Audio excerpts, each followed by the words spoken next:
Okay, can everybody see my screen okay? Yeah, okay. So welcome. We are doing the Water Chestnuts and Water Scouts. What's it all about? First, I just want to take a moment to talk about the Lake Hopatcong Foundation and to let you know what our mission is. We're dedicated to protecting our lake environment and enhancing the lake experience, bringing together public and private resources to encourage a culture of sustainability and stewardship on and around New Jersey's largest lake for this and future generations. As many of you know, the foundation has a very um, wide wide scope of projects and initiatives that we address. We look at environmental education with our floating classroom and field trip programs. This year we had 1,500 students scheduled to participate in our field trip programs, but unfortunately they were canceled due to the pandemic. We were able to provide them with some virtual resources alternatively. Dorothy Sabris is on with us today, and she is the author of a book that was published that's aligned with our field trips, and that was also provided to as part of our virtual educational programming. The foundation is also involved in public safety and recreation. We've begun building a trail around Lake Hopatcong. We're also very involved this year with the Lake Hopatcong Foundation to address the Lake Hopatcong Commission to address the hazardous algal bloom situations. We're partnering with the commission on a $500,000 grant to help mitigate some of the HAB problems that we have. There was just a press release issued yesterday by Princeton Hydro talking about the first project that was put in place within the landing channel. It was a phosphate treatment that's going to bind the phosphorus in the landing channel to help prevent hazardous algal blooms from forming. So we do a lot of other things, but in the interest of time, I just want to get going with our presentation here today. So this is our beautiful lake. I'm sure many of you know it very well. This here, just to give you a point of reference, this here is the southern end of the lake down by the landing channel. This is mid-lake pretty much, our famous site of the former Bertram Island Amusement Park. And down here, this is the northern section into the Woodport area. So our lake is about 2,600 acres. We have about 44 miles of shoreline. That number varies depending on who you're talking to. Some people include the shoreline of the islands on the lake. Some people include the shoreline of the canals in Jefferson Township, but we usually use about 44 acres as our average of shoreline. The deepest point of our lake is off of Nolan's Point. Our mean, and we, as you can see, since the lake is so large, that's why we try to have this Water Scout effort to allow people to paddle along the shoreline. So now I'm just going to talk about the aquatic plant ecology invasive species. What does that mean? These invasive species, like water chestnut, they grow and spread very quickly. The problem with them is there's no predators. So once they're established, unless we try to reduce the number of occurrences of aquatic invasive species, they're just going to continue to grow. They grow into nuisance densities, and they really impact the ability for people to swim, fish, boat, recreate in our lake. And they spread very easily. Humans, not only do humans spread them through our recreational activities, but also animals can spread them. I recall one person told me they saw a Canadian goose in their driveway, and embedded in the goose, like the chest of the goose, was a nut from the water chestnut. So when that goose goes to another water body, that nut can actually fall in and cause the problem. So what we're looking at here is the floating leaves. That means the bottom of the leaf roots to the bottom and the flowers on top. So some types of weeds like this here, you can see in the photo, is water chestnut, which is invasive. The white water lily, which is here, that's the big leaves. And then the smaller leaves that aren't pictured here is splatterdock. But the lilies, they are native here. There's so much more information about the different types of species, aquatic species, plant species we have on the lake. And I invite all of you to go to the lakehopatcong.org website under their publications. There is a whole manual that will tell you about the different species, both native and invasives, of aquatic plants on our lake. Okay, so for the purpose of today, we're going to focus primarily on water chestnut. The water chestnut is pictured here with the 72514. The other invasive species that we're on the lookout for is Hydrailla. So for those of you that might have had fish tanks when you were younger and you went to the fish store to buy plants and put them into your fish tank, this is the plant that most people put in their fish tank way back then. It is extremely, extremely aggressive. We do have it at locations in New Jersey, including the DNR Canal outside of Trenton. And it is being, mitigated. But once this is established, because it looks like our native plant Elodea, it's very, very hard to differentiate. So for the purposes of our water scouts, we really try to ask them to educate themselves about the water chestnut. We have Princeton Hydro is our environmental consultant on the lake. They come out to monitor the lake for water quality from May through September. And they are, on the lookout as well for different types of new invasive species. Okay, so why water chestnut? As we said, it spreads really, really rapidly. This is a photo that the Knee Deep Club had provided way back when, and we'll talk a little bit more about the history of the Water Scouts and how that all came to be. But this was a photograph, I believe this was taken from Lake Musconecon. Lake Musconecon had a very, very bad water chestnut problem, but they are managing it very well.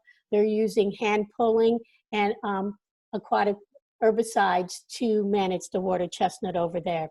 As you can see, if water chestnut is not managed, you basically could not navigate through that. You couldn't fish through that. What does happen though, I've been told by some anglers that when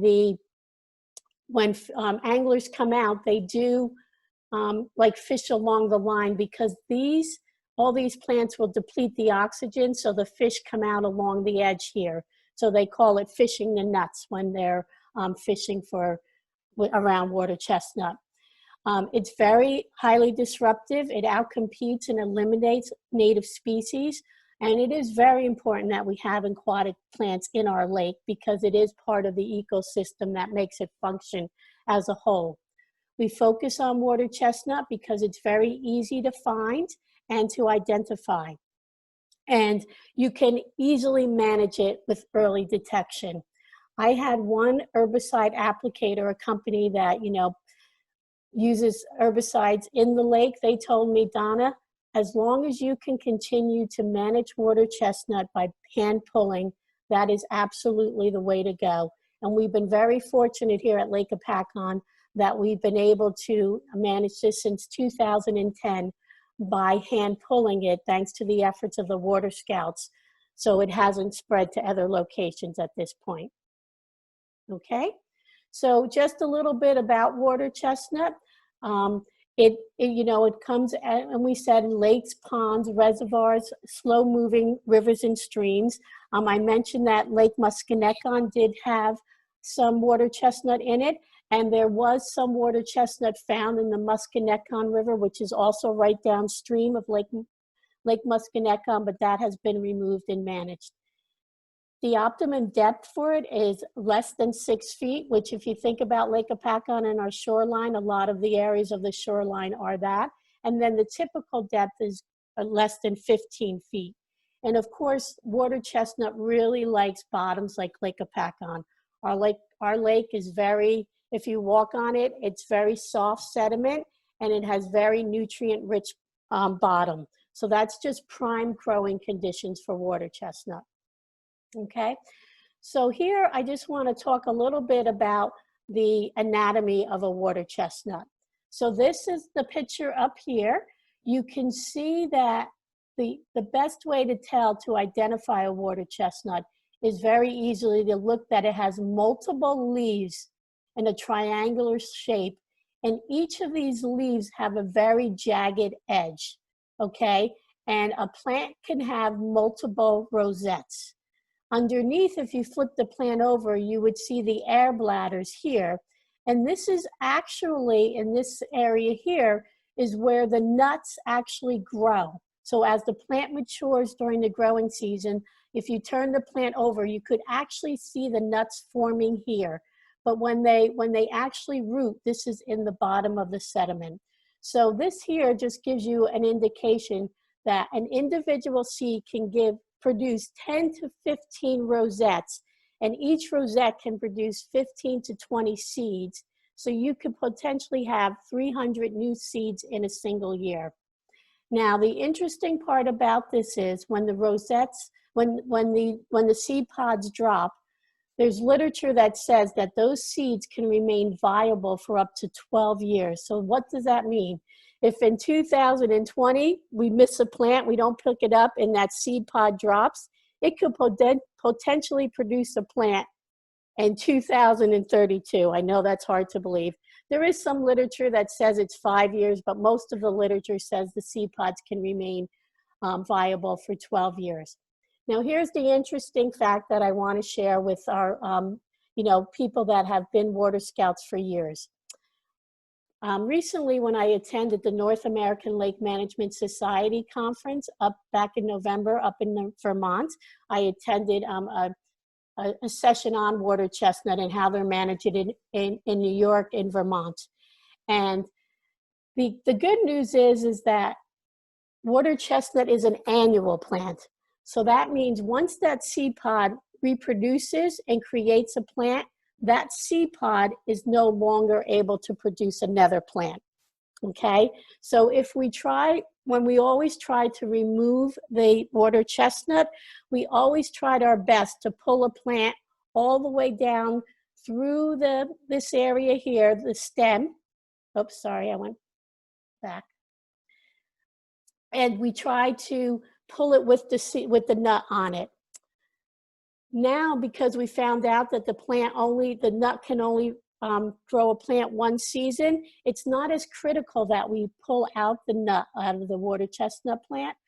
But if you have water chestnut that's growing in a beach area, if you step on one of those seed pods, it will really hurt you. I mean, they are very, very sharp. So I have here a very short video that I want to share with you. This was taken, it says on it when it was taken. I hope you can all hear it.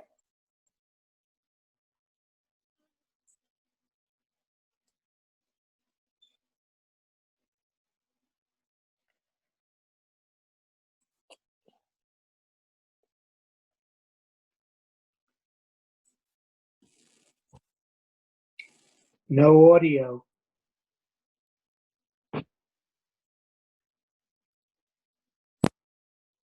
And pull them now. For all of you that are interested in volunteering for Water Scouts to help us find water chestnut, please look at the Lake Hopatcong Foundation website and volunteer today. Thanks so much. So you couldn't hear the audio? Did you hear any of the audio? Not until towards the very end. Maybe you want to replay it. I'm just going to play it again. Thank you. Hi, it's Donna from the Lake Hopatcong Foundation. Today is Tuesday, June 9th, 2020. I'm out here by Liffey Island. Over there, you can see the shoreline. And I came across a couple water chestnut plants out here. You can see there's a couple plants here. This is very small relative to the lily pads that are here. There's one or two over there in the distance. So we're going to hand pull them now. For all of you that are interested in volunteering for Water Scouts to help us find water chestnut, please look at the Lake Hopatcong Foundation website and volunteer today. Thanks so much. So that was operator error. I apologize. I had my headphones in. That's why you couldn't hear my volume. We chalked that up under live and learn.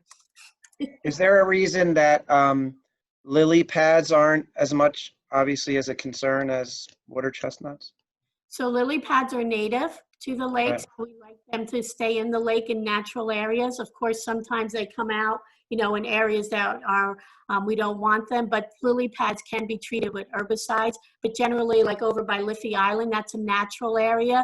So we don't do any harvesting or herbicide treatments in that section of the lake. Lily pads do make it harder, Jim, to find the right, water chestnut because as you can see, you know, those right, lily pads are so big and in the early season, the water chestnut plants are so small. right. Okay. Okay. So just talking a little bit about the what the Lake Hopatcong Foundation has done relative to water chestnut.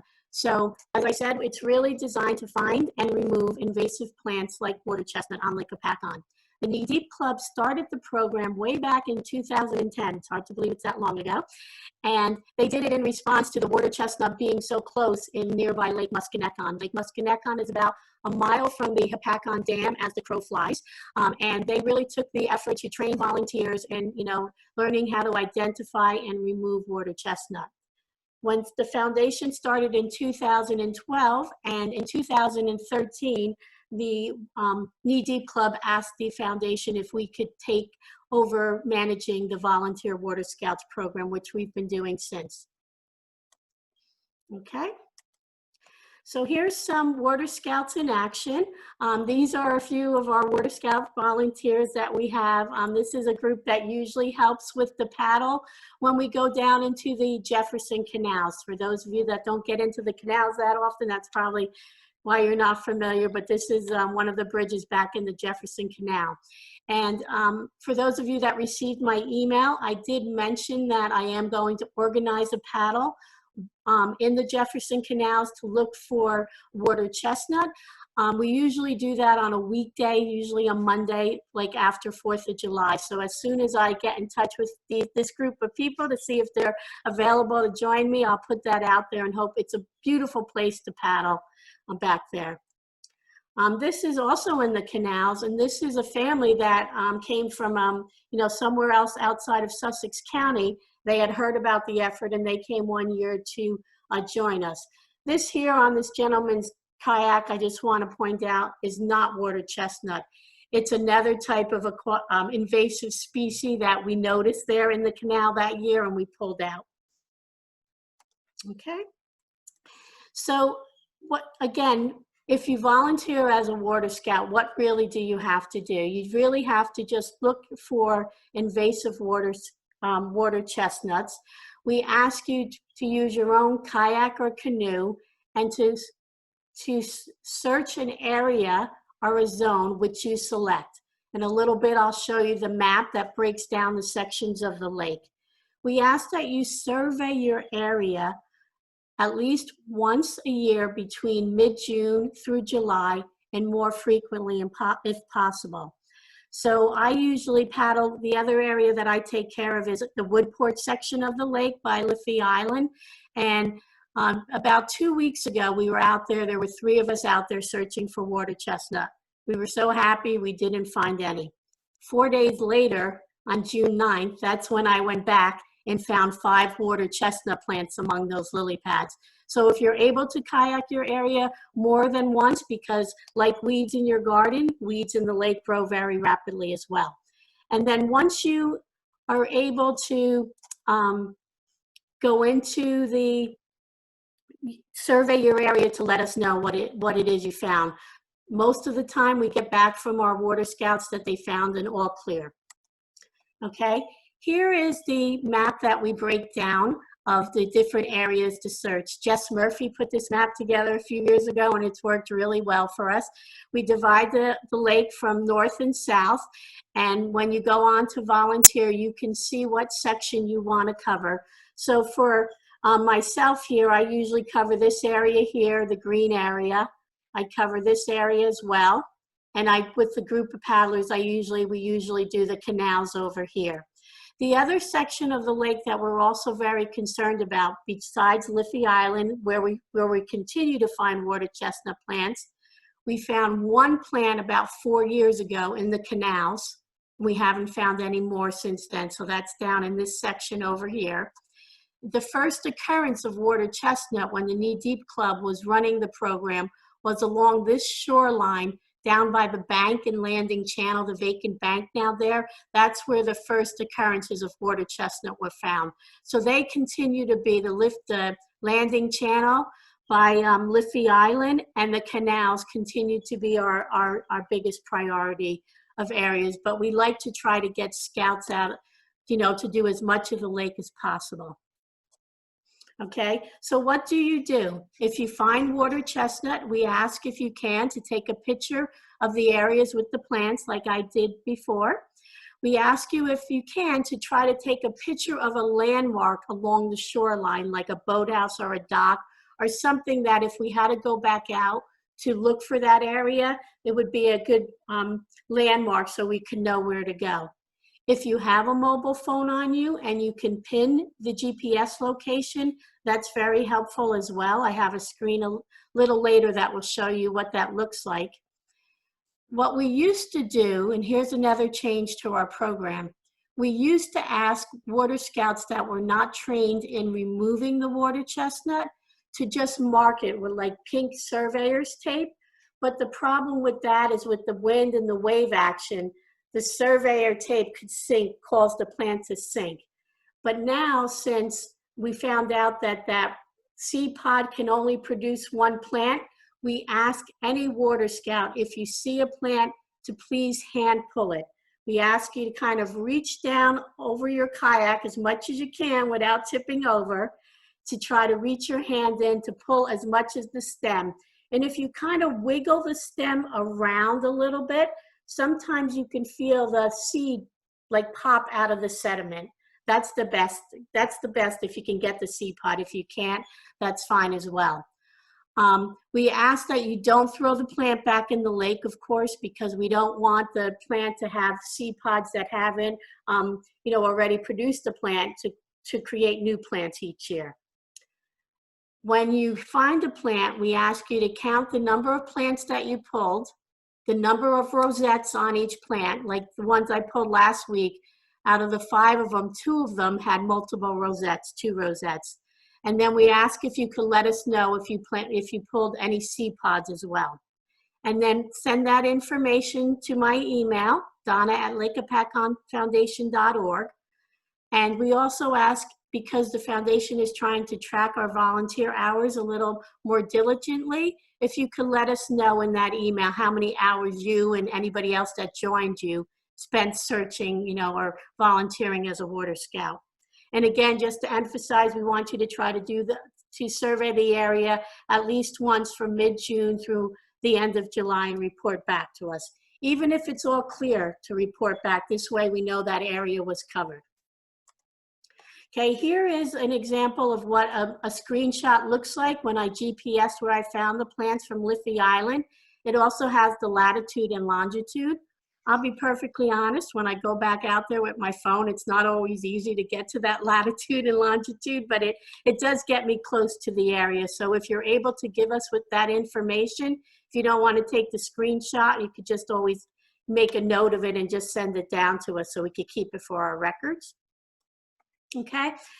If you're interested in becoming a water scout, if you haven't already signed up, we ask you to go to this website, How to Volunteer, and it will put you to a link through Sign Up Genius. Some of you are already volunteers on Sign Up Genius, and you just go to the Water Scout page, and you can see the map there, and then pick an area, sign up for an area or areas that you'd like to cover.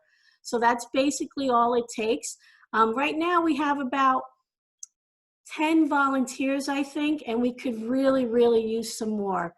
Because last year, because of the HABs and the concern with the, contact with the water, a lot of the areas that are usually scouted were not. So we could really use some more volunteers this year to help us scout. And it's a great activity to do with a friend, with a family, a couple hours it takes when you go out. So that's all I have. That puts us about a half an hour. We really want to try to keep water chestnut out of our lake. There's my contact information. And this one here, this plant here, I just want to close with. This is one of the plants that I pulled on June 9th. And you can see here, it's two small little rosettes with one very big seed pod. I was able to get all 5 seed pods out that day when I pulled them. I think because they was so early in the season, a lot of times it gets stuck around other biomass and plants, so it's hard to get the nuts out. So And I have a question. Sure. Are we now I'm seeing it in your hand there, and we've seen it next to lily pads. Typically, how much larger do the leaves get than that, or is that about the size that they are typically? So they can get, if you look at, they really vary in size. Those were pretty small. They were only about this small, but I've Okay. seen some where like one rosette is about this big. Okay. So when they're, it's easier to pull them when they're kind of small.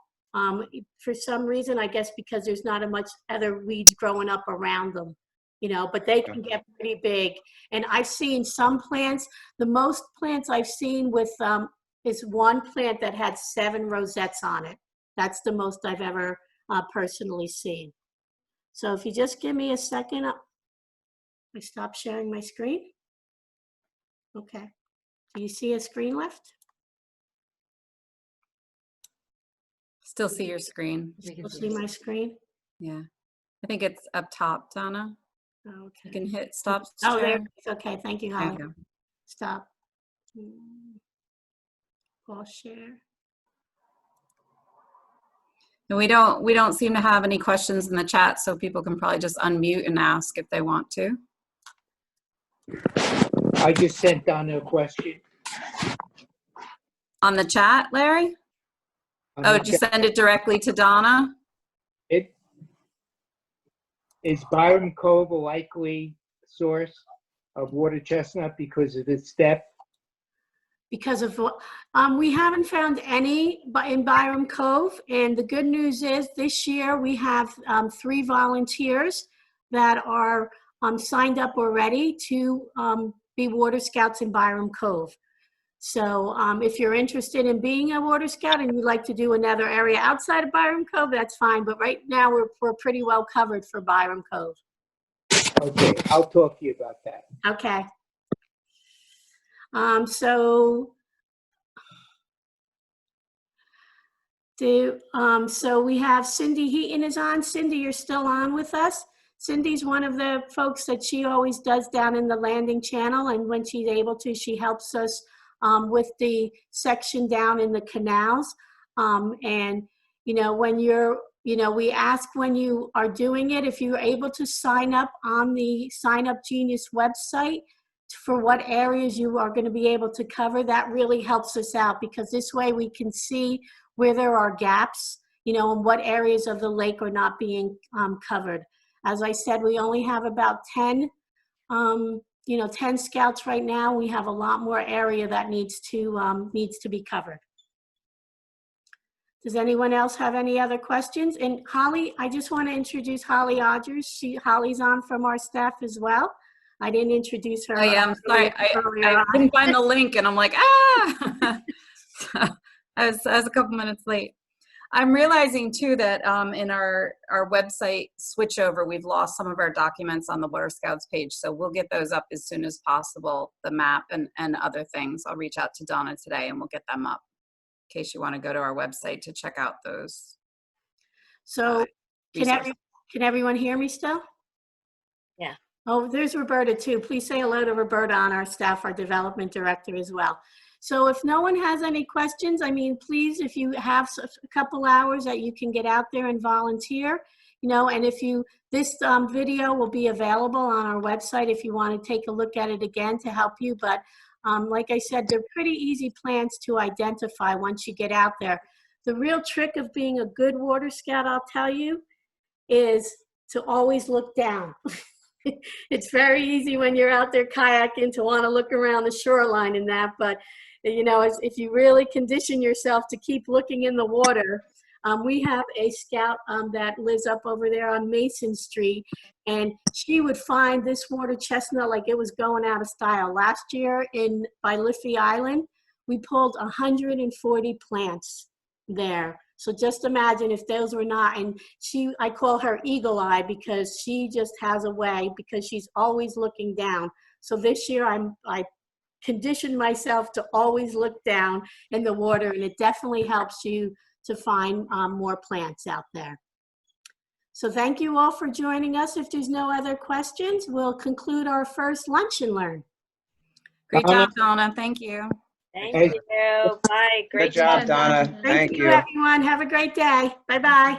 And Caitlin, thank you.